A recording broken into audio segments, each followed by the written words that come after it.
Bonjour Jeannot Pinchot, président directeur artistique du Cirque Éloise, cette troupe québécoise qui triomphe en France, notamment au Grand Rex à Paris. C'est pas la première fois que vous venez triompher avec toutes ces troupes de jeunes filles et de jeunes gens qui font un spectacle incroyable, c'est-à-dire à la fois un mélange de performance artistique et puis surtout de performance physique. Oui, c'est vrai. Chaque fois, chaque nouvelle création, on essaie de toujours intégrer des éléments nouveaux, faire une rencontre avec d'autres disciplines artistiques. Dans ce cas-ci, c'est les danses urbaines et l'acrobatie, le cirque. Et le travail de vidéoprojection aussi derrière qui est important. Puis oui, ça fait comme ça bientôt. C'est la 20e année, en fait. C'est le 20e anniversaire. Ça fait plus de 15 ans qu'on vient en France régulièrement. C'est notre 6e passage à Paris.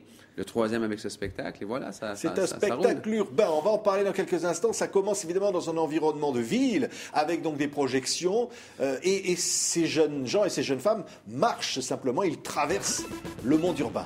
Oui, c'était l'idée de créer différents lieux dans la ville, comme différents lieux où les gangs se rencontrent, où les histoires d'amour, comme ça. Mais enfin, c'est pas un spectacle avec une trame narrative comme au théâtre. C'est vraiment c'est construit comme par tableau, comme une peinture, comme ça, mais avec regardez en même temps ces images-là. L'esthétique est donne toute l'idée derrière, et on va d'un tableau à l'autre, d'un lieu à l'autre dans la ville, avec des disciplines qui marient à la fois le cirque et les disciplines de rue urbaine. Donc, on a des danseurs urbains de hip-hop, des acrobates. Donc, on fait des disciplines comme la corde à danser, comme le roller, comme le vélo trial, qu'on voit moins au cirque. Et donc là, on va chercher des nouveautés comme ça, comme par exemple le duo de tissu aérien et roller. Ça fait une espèce de pas de deux moderne. Un b-boy avec une contorsionniste, par exemple, et l'espèce de tableau final qui est unique, avec effectivement les effets projection derrière, qui nous donnent l'impression d'entrer et de sortir dans le décor, avec les portes, les fenêtres et tout ça. Donc, on marche sur le décor. Regardez ces quelques instants, regardez l'extrait du Cirque Éloise.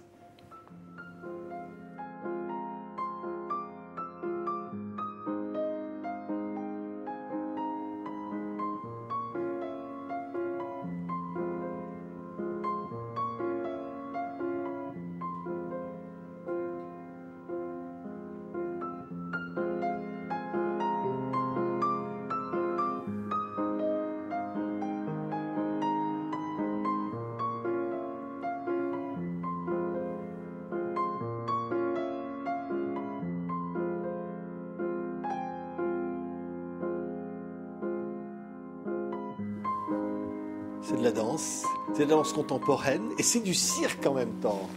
C'est un mélange. C'est vraiment... je crois que le cirque s'est réinventé au fil des dernières années en côtoyant justement la danse, le théâtre, des créateurs de divers horizons. Et c'est par ces rencontres-là qu'à chaque fois, on essaie de renouveler les différentes disciplines de cirque. Alors, vous disiez les arts de la rue. J'allais presque imaginer que tous ces artistes ont commencé dans la rue comme ça. Oui, mais il y a une familiarité, ou enfin une proximité entre effectivement ce qu'ont vécu les danseurs hip-hop, tout ça, qui jouaient surtout en rue il y a 20 ans, puis de plus en plus sont sur les scènes de théâtre prestigieux, contemporain. Et le cirque a un peu vécu une transformation comme ça il y a aussi une trentaine d'années, où on était soit sous chapiteau, ou soit dans notre cas, nous, on faisait ça dans la rue, quoi. Puis on a commencé à jouer dans les théâtres, donc on a amené le cirque en salle. Et de ce cirque en salle est née cette espèce de mariage entre le monde du théâtre, le monde de la danse et le monde de l'acrobatie. Et on continue à chaque nouveau projet d'essayer de se réinventer. C'est le génie du Québec d'inventer des cirques. Il y a le Cirque du Soleil, il y a le Cirque Éloise. Il y a un génie particulier des Québécois pour réussir. Il y a surtout une rencontre des cultures. Le Québec, c'est l'Amérique et c'est l'Europe en même temps. On dit souvent que c'est un peu un carrefour entre ces deux cultures-là, surtout qu'on vit à l'américaine, mais nos racines sont françaises. Notre système politique, il est anglais. Enfin, il y a une espèce de rencontre. Puis c'est une ville assez multiculturelle, Montréal. C'est une ville où bilingue déjà, à majorité francophone, bien sûr, mais où, je ne sais pas, il y a une espèce de terreau fertile pour la création entre les différentes cultures. Puis c'est une richesse. C'est votre propre histoire, Jeannot Pinchot, parce que vous avez commencé comme artiste directement. Comment on arrive à une réussite comme ça? Maintenant, vous avez eu 2-3 troupes comme ça qui tournent avec le Cirque Éloise.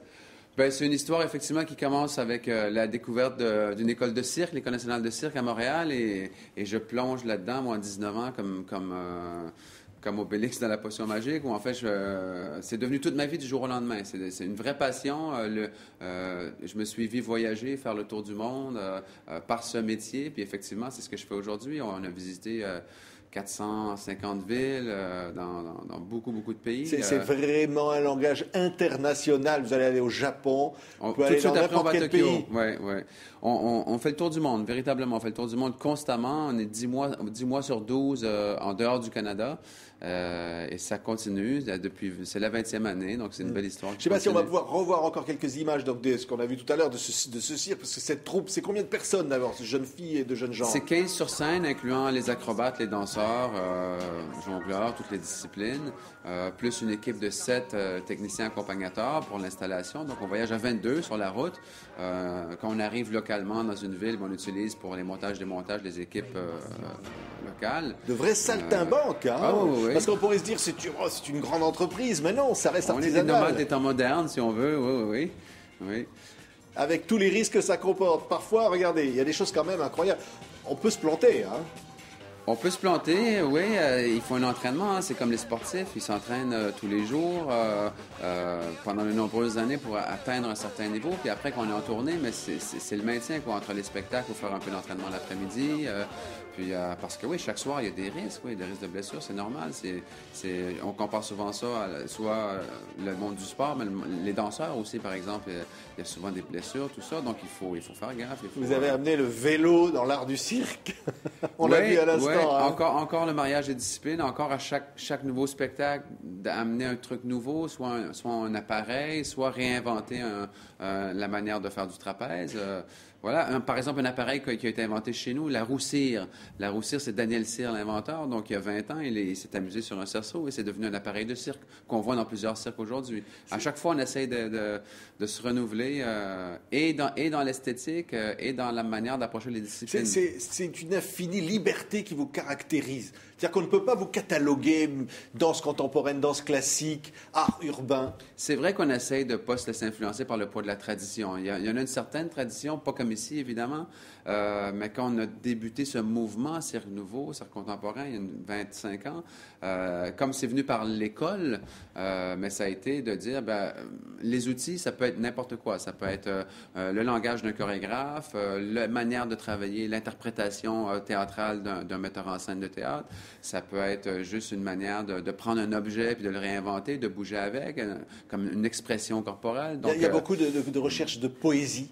Oui, il y a une recherche, ça se passe toujours en différents niveaux. La recherche acrobatique, musicalement, d'où naît la poésie, justement. Après ça, tout le travail d'esthétique, soit costume, soit décor, etc. Et on travaille en parallèle tous ces éléments-là pour, après ça, peu à peu, mettre ensemble ça. Alors, ceux qui n'ont pas vu...